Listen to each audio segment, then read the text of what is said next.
Now we are starting chapter 3, factors and multiples. ठीक है, factors क्या होते हैं, मल्टीपल्स क्या होते हैं, मैं आज आपको बताऊंगा। ये कुछ फैक्टर्स की डेफिनेशन यहाँ पे लिखी हुई हैं जो कि आपको लिखना लाजमी होगी। A number that divides and other numbers divide and completely without leaving a remainder is a factor of that number. ठीक है, मतलब किसी नंबर को अगर हम डिवाइड करते हैं किसी डिवाइडेंड से तो उसका कोई रिमाइंडर नहीं बचता, वो फैक्टर कहलाता है। तो इसको मैं इजी वे में आपको बताऊं कि फैक्टर्स किससे कहते हैं। यहाँ पे लिख देना है 12। अब मुझे सिर्फ ये बताना है कि 12 के फैक्टर्स कौन से होते हैं। 12 के फैक्टर्स का मतलब 12 कौन कौन से टेबल में आता है। 1 के टेबल में, 2 के टेबल में, 3 के टेबल में, 4 के एंड 6 के और लास्ट अपने टेबल में आता है। तो ये क्या है, इसके फैक्टर्स हैं। ठीक है, ये हो गया हमारे पास फैक्टर्स इजी वे में निकालने का तरीका कि जो जिस टेबल में आता है वो इसके फैक्टर्स हैं। अगर इनसे डिवाइड करेंगे तो ये इनका रिमाइंडर 12 को जब इन नंबर से डिवाइड करेंगे तो इसका रिमाइंडर कुछ भी नहीं बचेगा। आपके पास मल्टीपल्स की डेफिनेशन है। Look at the following multiplication tables. ये पहले इसकी डेफिनेशन देख लेते हैं, उसके बाद इसको समझते हैं। अ multiple of a number is a number obtained by multiplying that number by any natural number. मतलब जिस नंबर को मल्टीप्लाई करना किसी भी नेचुरल नंबर से तो हमारे पास क्या आता है, उसका मल्टीपल आता है। मतलब ये हमारे पास क्या कहलाते हैं, ये हमारे पास टेबल्स कहलाते हैं। इसी 12 को ले लेना है, 12 ले लिया मैंने। अब 12 के मुझे मल्टीपल्स लिखने हैं। 12 1 12, 2 24, 3 36, 4 48, ये इसका 48 हो गया, 5 60। तो ये इसके टेबल 12 के मैंने टेबल लिख दिया 5 टाइम्स। तो ये क्या है, इसके मल्टीपल्स हैं। क्या है इसके मल्टीपल्स। तो ये होते हैं हमारे पास मल्टीपल्स इजी वे में अगर कहा जाए। Here's our some test of divisibility. ये भी आपको याद करना और लिखना लाजमी होगा। यहाँ पे कुछ रूल्स लिखे हुए हैं। 2 के मुताबिक the digit in the unit place of the number is 0 2 4 6 8। आपके पास जो 2 के रूल्स है वो क्या हैं कि आपके यूनिट प्लेस में, देखिए अगर मैं यूनिट प्लेस इसका दिखाऊं तो यूनिट प्लेस ये है वंस प्लेस। इस वंस में आपके पास क्या होना चाहिए, या तो 0 हो, 2 हो, 4 हो, 6 हो, 8 हो। तो ये सारा नंबर अगर यहाँ पे ये नंबर होता, 0 होता, 2 4 होता, 6 होता, 8 होता, तो ये सारा नंबर 1 to 1 डिवाइड करने की ज़रूरत नहीं होती। हम कह सकते हैं कि ये 2 से डिवाइजिबल है। जैसे यहाँ पे देखें 0, तो ये 0 हमारे पास है।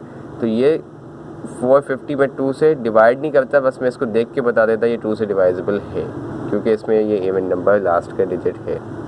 नेक्स्ट आपके पास 3 के रूल्स क्या है। The sum of the digits of the numbers is divisible by 3। इस नंबर को देख लें कि सम कैसे, कि हमारे पास 450 है। अब 4 + 5 + 0 ये हो गया सम करना। 4 + 5 9। अब 0 प्लस करेंगे तो आएगा तो 9 ही। तो 9 क्या 3 के टेबल में आता है, 3 3 9। तो ये मुझे क्या करना होगा, सिर्फ सम करना होगा, डिवाइड करने की ज़रूरत नहीं है। मैं यहीं से बता सकता हूँ कि 3 से डिवाइजिबल है। यही तरीका है डिवाइजिबिलिटी ऑफ रूल्स का, जैसे 3 से मैंने करके दिखाया। 4 कहता है the number formed by the last 2 digit of the number is a multiple of 4। Last के 2 डिजिट 4 के टेबल में आने वाले हों। 21 4 के टेबल में नहीं आता। 50, आप 50 को आप क्या कर देंगे, नहीं समझ आ रहा है, 50 को आप डिवाइड करके देखेंगे। अगर डिवाइड हो जाता है तो ये 4 के टेबल में आता है। 4 1 4, 1 रिमेनिंग, 4 2 8 आता है, लेकिन 2 रिमाइंडर हो गया। तो ये भी हमारे पास डिवाइजिबल नहीं है। सिर्फ लास्ट के 2 डिजिट, और कितना भी बिग नंबर हो बाकी नंबर्स को आपको नहीं देखना। वो 4 के टेबल में आते हैं तो 4 से डिवाइजिबल है। 5 के रूल्स है कि लास्ट यूनिट प्लेस में 0 हो या 5 हो। देखिए 0 है तो मतलब 5 से भी डिवाइजिबल हो जाएगा, या तो 5 होगा तो 5 से भी डिवाइजिबल हो जाएगा। इसको ज़्यादा देखने की ज़रूरत नहीं है। 6 के रूल्स है the number is divisible by 2 and the sum of the digits of the numbers is a multiple of 3। 6 में 2 और 3 के दोनों के रूल्स देखे जाएंगे। ठीक है, इवन नंबर भी हो, सम करने के बाद वो नंबर 6 के टेबल में और 3 के टेबल में आता हो। 3, ठीक है। 8 के रूल्स कुछ इस तरीके से हैं कि लास्ट के 3 डिजिट्स मल्टीपल ऑफ 8 होने चाहिए। लास्ट के 3 डिजिट आपके 8 के टेबल में आनी चाहिए। जैसे 450 है, अब सिर्फ 450 अगर आपका कहीं होता 9 8 5 48, ठीक है। तो लास्ट के 3 डिजिट ले लेते हैं। तो देखो 8 5 40, 8 1 8, तो ये हमारे पास क्या हो जाता, सारा नंबर, इसको मैंने बाकी नंबर को डिवाइड नहीं किया, सिर्फ इसको डिवाइड किया। 8 5 40, 8 1 8, तो ये सारा नंबर हम 8 से डिवाइजेबल कर सकते हैं। 9 के rules, the sum of the digits, वही 3 वाले रूल्स हैं, लेकिन यहाँ पे इसको सम तो करेंगे, जैसे ये सम किया ना। अब देखें 9 जवाब आया, ठीक है।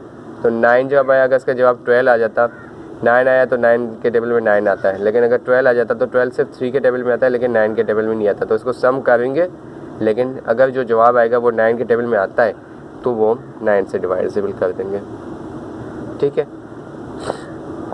10 के रूल्स के लास्ट के यूनिट प्लेस में इसका 0 होना चाहिए, वो 10 से डिवाइजेबल हो जाएगा। इसके बाद हमारे पास 11 के रूल्स है, the difference between the sums of the alternative digits of the number is 0 और मल्टीपल ऑफ 11। ये मैं आपको बोर्ड पे समझाता हूँ। डिवाइजिबिलिटी में हमारे पास जो 11 के रूल्स हैं वो यहाँ फॉलो अप कर दें। ओड नंबर आपको पता है कौन से होते हैं, 1 3 5 7 9, और इवन नंबर भी आपको पता होंगे 0 2 4 6 8, ठीक है। अब इनके मुताबिक हमें 11 की डिवाइजिबिलिटी करनी होती है, टेस्ट ऑफ डिवाइजिबिलिटी। सारे नंबर को डिवाइड ना करें, सिर्फ नंबर को देखें। अब देखें हमारे पास नंबर क्या है, 912296, ठीक है। अब हमारे पास देखें नंबर 1 पे क्या है, ओड, उसके बाद even, odd, even, odd, even. अब शक्ल देख के नहीं पहचाने कि ये ओड है या इवन। जैसे 9 हमारे पास ओड में आ रहा है तो आप कहेंगे ये ओड है, लेकिन यहाँ पे ये देखें 2 हमारे पास इवन में आ रहा है तो आप ये नहीं कहेंगे कि आपका ये 2 तो इवन का नंबर है, लेकिन आप ओड कैसे कह रहे हैं।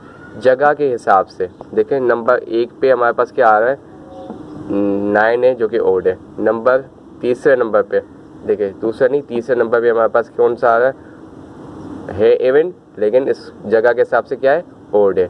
फिर चौथे छोड़ के 5वें पे हमारे पास कौन से, ओड नंबर, चाहे इवन हो लेकिन जगह के हिसाब से वो कौन सा है, ओड है। अब उसके बाद इवन पे आ जाते हैं, ये हमारे पास इनको सम कर देंगे। ये हमारे पास क्या है, ओड है, इसके नीचे ऊपर लिख दूंगा ओड, ये भी ओड है, ओड, और ये इसको छोड़ के इसको ये ओड, ठीक है। नेक्स्ट आपके पास इवन नंबर देखते हैं। दूसरे नंबर पे इवन होता है तो इवन, ये इवन, चौथे नंबर पे, ये छठे नंबर पे इवन। अब ओड को ओड के साथ प्लस कर दें, ठीक है।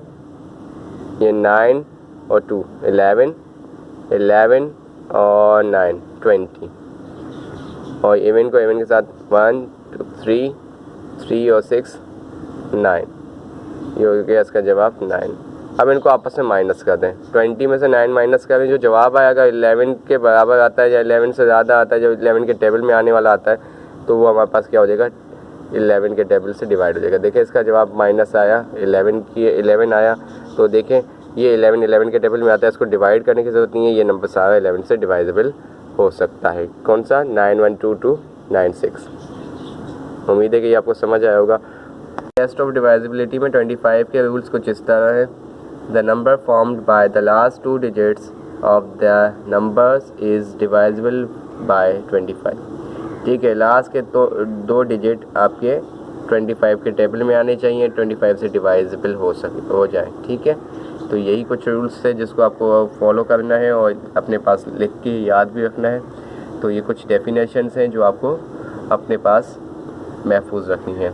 इसमें काफ़ी डेफिनेशंस हैं, वो सारी डेफिनेशन आपको लिखनी है, जैसे कि प्राइम नंबर्स हो गया, कंपोजिट नंबर्स हो गया, ठीक है। डेफिनेशंस हैं आपकी, ये डेफिनेशंस आपको लिखनी है, prime, even, odds, composite numbers हैं। उम्मीद है कि ये वीडियो आपको समझ आई होगी। अगर वीडियो पसंद आए तो उसको लाइक, शेयर और कमेंट्स करना ना भूलिएगा। Thank you.